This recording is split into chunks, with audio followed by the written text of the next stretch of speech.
Alors en fait, moi je suis ici pour participer à la marche pour le climat. C'est un peu pour appuyer, pour mettre des actes sur l'appel que j'ai signé avec d'autres scientifiques. Et en fait, c'est pour dire aux politiques qu'il est temps de prendre des mesures très ambitieuses. Mais là, on n'est pas du tout à la hauteur pour l'instant dans ce qui est fait. Donc l'idée, c'est de prendre des mesures très ambitieuses pour réduire l'empreinte carbone de la France et pour respecter les engagements qui ont été pris à la COP21.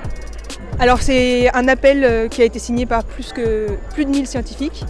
C'est un appel, une tribune qui a été publiée dans Le Monde et qui appelle en fait les citoyens et citoyennes à la désobéissance civile, donc à mettre en œuvre tous les moyens possibles pour faire pression sur nos gouvernements, nos représentants et représentantes, que ce soit à des niveaux locaux ou nationaux, pour qu'ils prennent des engagements pour réduire l'empreinte carbone de la France.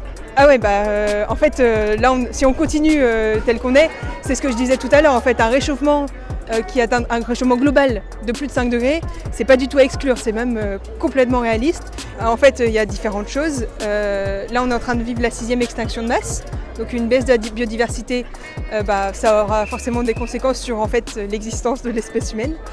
Et ensuite, pour ce qui est des plus de 5 degrés, c'est ce que je disais tout à l'heure, là, il y a un article dans Nature, donc c'est un journal scientifique, qui disait que l'habitabilité de la France pourrait être remise en question parce qu'on aurait des températures trop élevées, un taux d'humidité trop élevé, qui ferait qu'il y aurait beaucoup de décès par hyperthermie. Donc en fait, il faut imaginer que tout ce qui est par exemple canicule, ça serait... Donc on a eu des canicules l'été dernier, on en a eu les années. Donc ça, c'est des choses qui vont être de plus en plus fréquentes, qui vont être de plus en plus fortes, et c'est des canicules qui dureront de plus en plus longtemps. Donc à partir de là, il faut tirer les conséquences en fait. Voilà.